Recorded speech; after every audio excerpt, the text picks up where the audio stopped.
Samson, the chairman Gaza Chini. This is the Railways Dwellers Federation. Those who come from Kiberra and reside along the railway reserve have been actually preparing a very small food for them to eat during the night, simply because they were fearing that when the tractors come during the night, their food could not be thrown away by the tractors. And most of the men there and women have been sleeping wearing trousers, knowing so that when tractors will come during the night, they could get their time to run away. The bulldozers. On the 22nd March this year, the Kenyan Railway issued a notice to vacate to all the people residing along the reserve. It was a 30 days notice, and it was expiring on Wednesday. So they were supposed to demolish the area yesterday. Thanks to God that I went home safe. Now, unfortunately, they were issuing the notice while our very able colleagues from Pamoja Trust had gone to them and told them that this is not the way to go. We did the enumerations in 2005, and we managed to identify the numbers. By that time it was 11,850 directly affected. And these people do have partners. So you multiply by 2.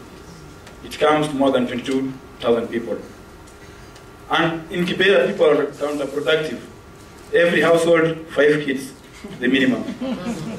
So you find out that those who are affected are more than 80,000 people. Now it is 5 years down the line. You could multiply by 2 or by 3, because 5 years are now gone.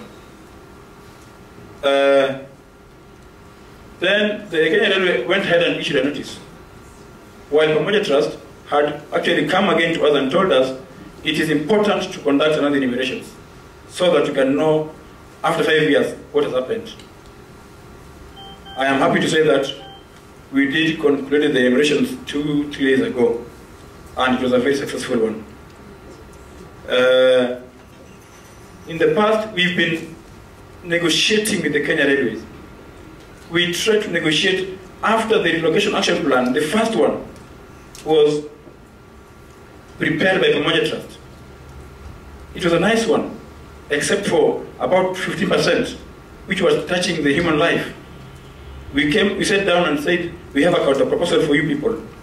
But these people in Kenyan Railway were not willing to hear the story on our sides.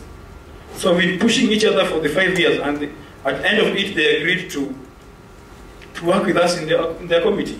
They formed the project implementation committee, whereby 3 people from Gaza Chini were elected there.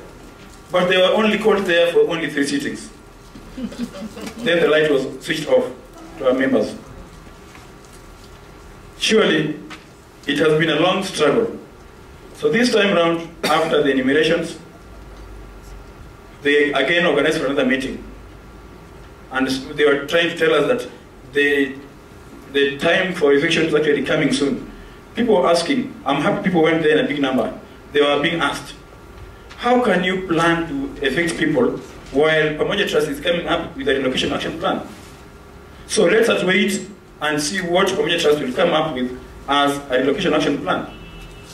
And this one being a World Bank funded project, we would want you people to respect the treaties that Kenyans signed in different conventions.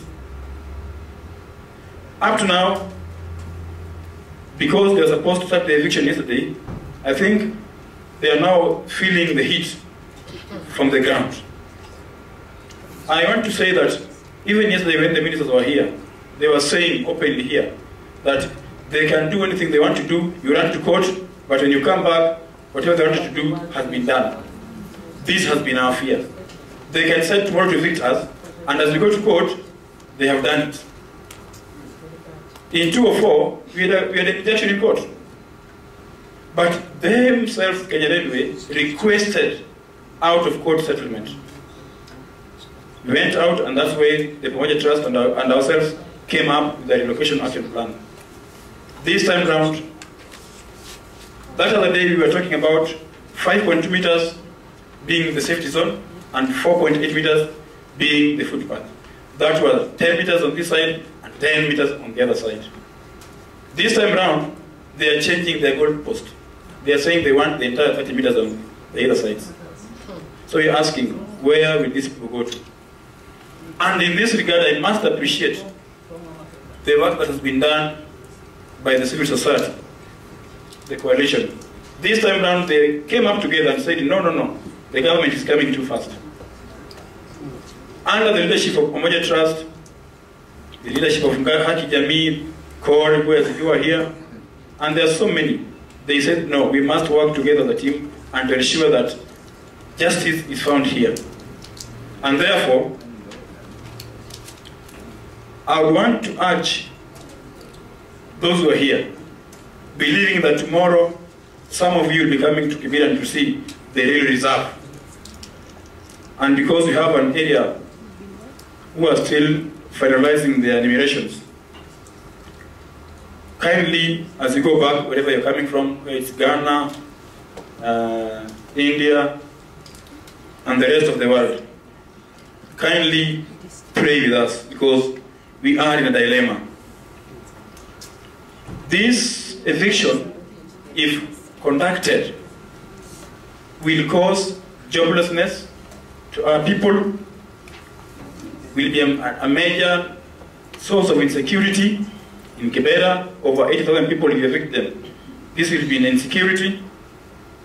And definitely, you know, these businesses, we depend on them. If I don't get my 20 shillings per day, definitely the result will be a divorce. Women will run away from us.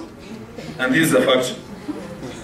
Some other people will even die because they depend on the line. Their kids depend on the line. And the illiteracy index will rise because there are so many schools, the institutions are meeting that line. So once these institutions are break up, where will our kids go to school? These are our concerns.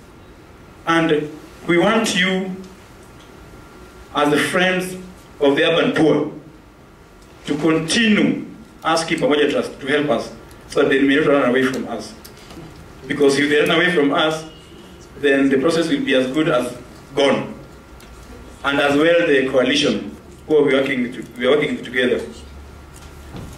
I want my last comment. I want to appreciate that for those team from Gaza Chini who went to India, after Pamoja Trust had organized for a trip to government officials to go to India to learn on how they can come back and relocate people, they went and came back and said nothing. But for those members of the dwellers who went to India, when they came back, they pushed the government to implement what they saw in India. It's a long story, I can't say it here, but for those who know it, I can address it maybe even tomorrow as we walk down the village. It has been a sad story, and I do request you, don't forget and to leave us behind. Thank you so much.